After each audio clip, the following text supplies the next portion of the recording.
de regreso en Matinal. Muchísimas gracias por su sintonía y ahora les presentamos nuestra siguiente invitada. Se trata de Ligia Pérez Peña, presidenta ejecutiva del Consejo Nacional para la Niñez y la Adolescencia, CONANI, así se conoce. Muy buenos días, le damos la bienvenida. Bien, buenos días, gracias por invitarme y aquí estamos. Doña Ligia, el gobierno anunció a través de la primera dama que hay planes de modificar el Código del Menor. ¿Cuáles serían los principales puntos que deberían ser abordados en esa reforma? Bien, tú sabes que esa ley 136-03 tiene ya unos 22 años de que fue promulgada y muchas cosas han cambiado, tanto en el contexto nacional como en el contexto internacional. Estamos conociendo nuevos tipos de delitos, nuevos tipos de vulneraciones a los derechos de los niños, las niñas y los adolescentes, y entonces es tiempo ya de actualizar esa ley. Que debemos decir que esa ley en su momento, y todavía continúa siéndolo, es una de las leyes más avanzadas en términos de enfoque de derechos de niñez y adolescencia, incluso tomada como modelo por otros países para hacer su propia legislatura. ¿Cuáles nuevos delitos de menores de edad? Sí, ¿cuáles nuevos delitos se suceden con los niños, ¿verdad?, en sus derechos que no está tipificado en este código? Por ejemplo, en los ciberacosos, todo lo que implica las redes sociales. Hay muchos niños, niñas y adolescentes a nivel mundial que están siendo víctimas de ese tipo de delito. Y ni digamos que ha habido una mayor explosión de la explotación, valga la redundancia, sexual y comercial de menores de edad. Nosotros somos un país turístico y también con el turismo vienen algunos de esos males se incrementan y nosotros estamos también hay que contemplar eso en esa ley y también prevenir. Por ejemplo, nosotros estuvimos en Pedernales, ustedes saben que Pedernales se está desarrollando como polo turístico y ya con la experiencia que tenemos de los polos turísticos, estamos haciendo una labor de prevención de ese tipo de situaciones de explotación sexual y comercial con la cantidad de turistas que esperamos lleguen a Pedernales. Entonces, todas las instituciones en el territorio de Pedernales y toda la región. En el caso nuestro, ¿se han detectado en los polos turísticos alguna práctica elevada en ese sentido? No elevada, pero siempre se dan, y por eso nosotros ahora incorporamos al Gabinete de la Niñez y la Adolescencia al Ministerio de Turismo, porque ellos realizaban algunas acciones también tendentes a abordar esa problemática y a veces duplicábamos los esfuerzos. Entonces ahora estamos trabajando en coordinación para que esos esfuerzos puedan ser optimizados. Dentro de eso está, por ejemplo, la sensibilización hacia los dueños de hoteles, restaurantes y otros lugares turísticos y todo su personal para que entiendan y puedan identificar posibles alertas de ese tipo de mala práctica. Más allá de la ley, ¿qué tanto ha cambiado el rol de CONANI desde la fundación de doña René Clan de Guzmán a ahora? Bueno, sí, ha cambiado, ha cambiado mucho, más bien se ha fortalecido. Como sabemos, doña René en el 1978 fundó el CONANI y en principio era, y todavía mucha gente en la población lo sigue recordando, así como un lugar donde se cuidaban los niños. Luego viene en el 2003, se promulga en el gobierno del entonces presidente Hipólito Mejía, se promulga la ley que estamos hablando, la 136-03, que es el Código del Menor, y ahí es donde realmente se establece el rol de CONANI y del sistema de protección de niños, niñas y adolescentes. Porque CONANI, esa ley lo establece como el ente rector del sistema de protección, pero el sistema de protección está conformado por una serie de instituciones gubernamentales y no gubernamentales que trabajan con la infancia o que tienen algún tipo de relación, de incidencia con los menores de edad. Doña Ligia, explíquenos un poco cuál es el rol que CONANI está jugando con el caso de las víctimas del Jet Set. En particular, muchos niños que quedaron huérfanos, incluso de padre y madre, sí, en algunos casos. Sí. Desde que ocurrió esa lamentable tragedia, el presidente Luis Abinader formó una comisión que puso al frente a Supérate para coordinar las ayudas para ir en auxilio de las familias que tuvieron víctimas en el Jet Set. En el caso de CONANI entra en la parte precisamente de los niños, niñas y adolescentes que quedaron en situación de orfandad. Se detectaron unos 174 menores de edad que habían quedado huérfanos. Luego se hizo una validación porque los equipos hacen su levantamiento, pero luego al validar vemos que, por ejemplo, un padre podría tener un hijo, varios hijos de diferentes matrimonios que no vivieran juntos. Entonces todo eso se fue validando. Al día de hoy, nosotros tenemos en ¿Pero esa... qué significa eso? ¿Son más o son menos? No, es el mismo número, pero de padres distintos. Entonces se habían puesto como números distintos y había como más padres en un momento, más padres que niños, pero luego eso se validó y se vio que era que un papá podía tener 2 o 3 hijos de diferentes, porque si están en la misma familia no hay problema, pero a veces iban a una familia, iban a otra, y entonces luego cuando cruzamos los nombres, los datos, cédula y todo, nos damos cuenta que es el mismo padre o la misma madre. Ligia, tenemos al día de hoy, sí, perdón, para responder la pregunta de Laura, tenemos al día de hoy 15 menores de edad que quedaron huérfanos de ambos padres y unos 130 que quedaron huérfanos o de padre o de madre. Sí, o de padre o de madre. Hay más huérfanos de madre que de padre. O sea, hay más niños que perdieron sus madres ahí que niños que perdieron a su papá. Hemos visto en las calles de Santo Domingo, del Gran Santo Domingo, también ocurre en las grandes ciudades como Santiago, donde hay una gran cantidad de niños deambulando por las calles, son los niños de la calle por la defunción del hogar, también que son sometidos a explotación infantil, sí, y aquellos en Boca Chica. Quiero saber si eso ha disminuido o se ha incrementado la explotación sexual de menores y adolescentes. Sí, mira, nosotros tenemos un modelo de intervención para niños en situación de calle, movilidad y peores formas de trabajo infantil.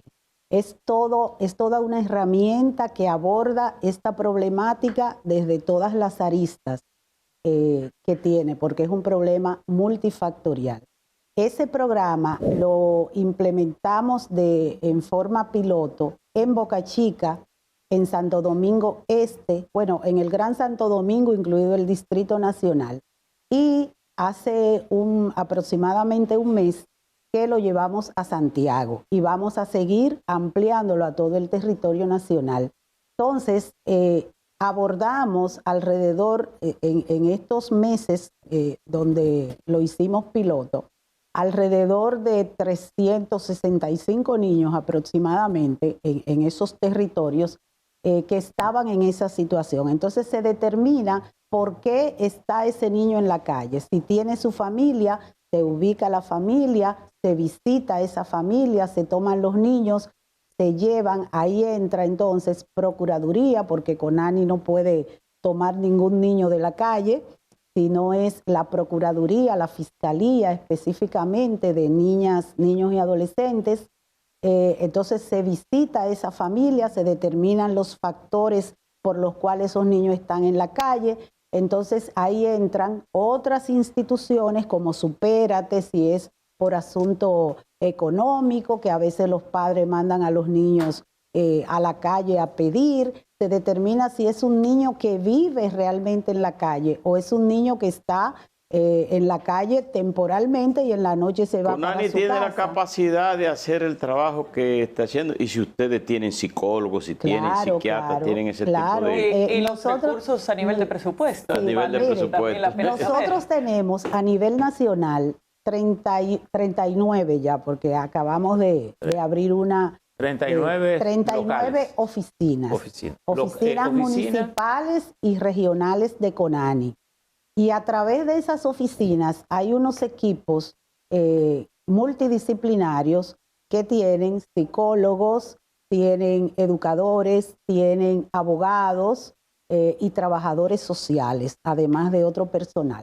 Pero ese equipo multidisciplinario es el que aborda en los distintos territorios en articulación con el Ministerio Público, porque vuelvo y repito, no podemos ir a buscar un niño. Entonces, en articulación con el Ministerio Público, ese equipo aborda la situación, hace evaluaciones, las evaluaciones de tipo psicológicas, socioeconómicas, educativas, o sea, para ver todas esas necesidades, y se ha logrado reinsertar a esos niños que hemos podido identificar y abordar en estas intervenciones que hemos hecho de manera piloto. Hemos podido reinsertar a las escuelas, porque esa es a las escuelas de esos niños. Que si tienen los recursos suficientes. Y yo le agregaría, a su juicio, ¿cuáles son los principales desafíos que usted tiene desde CONANI con la niñez? Los recursos nunca son suficientes. Nosotros tenemos un presupuesto con el que planificamos todas las acciones, porque CONANI tiene, como hablábamos ahorita de la evolución de CONANI y el rol que CONANI actualmente desempeña de acuerdo a lo que establece la ley, CONANI no solo es protección, aparte de ser el ente rector del sistema, es decir, que cuando algún niño, por ejemplo, en una escuela, tiene alguna situación, CONANI debe pedir a Educación un informe sobre qué ha hecho para abordar esa situación y que no se repita, y así por el estilo, con el Ministerio de Trabajo, etcétera. Entonces, aparte de ese rol, tenemos el rol regulador para las asociaciones sin fines de lucro que tienen niños bajo su protección, niños, niñas o adolescentes. Pero también tenemos el rol de protección y de prevención. Entonces, en base a esos roles tenemos diferentes programas que, como ustedes saben, necesitan realmente recursos, y como les dije, los recursos nunca son suficientes, pero tratamos de que con lo que tenemos nosotros poder abordar todas esas situaciones. Haciendo como la abuelita Milagro. Sí, pero además, van de la nada. Pero además nosotros también tenemos mucha colaboración, hacemos gestiones para que diferentes instituciones nacionales e internacionales también nos colaboren con alguno de esos programas. La semana pasada, una madre fue acusada de maltratar a un menor, en el que ella dice que se le cayó, pero la policía la sometió por abuso. Ese infante, ese pequeño, ¿qué se hace con él? Si ustedes lo tienen, ¿qué? Lo tenemos. ¿Lo tienen? Sí. Ok, ¿y en qué condiciones está? Nosotros tenemos, si es el niño que la madre como que le dio por la cabeza, pues sí, porque tenemos muchas situaciones familiares, lamentablemente, más de las que quisiéramos. Mucha violencia familiar. Sí, porque la familia es el principal círculo de protección de los hijos e hijas, pero a veces se dan situaciones muy lamentables. Entonces, esa madre está sometida a la justicia y CONANI tiene este infante bajo su protección en uno de nuestros hogares de paz. ¿Y qué se hace después con esto? No, entonces se investiga, ya el Ministerio Público se encarga de las investigaciones, y si la madre se declara que no es competente para tener ese niño, entonces se busca la familia extendida. Está el padre, están los abuelos, o si hay tíos, y se le da seguimiento a través de nuestros trabajadores sociales a esa familia para ver si tienen las condiciones. Entonces, cuando el Ministerio Público determina, junto con CONANI, que esa familia, ya sea la madre o ya sea la familia extendida,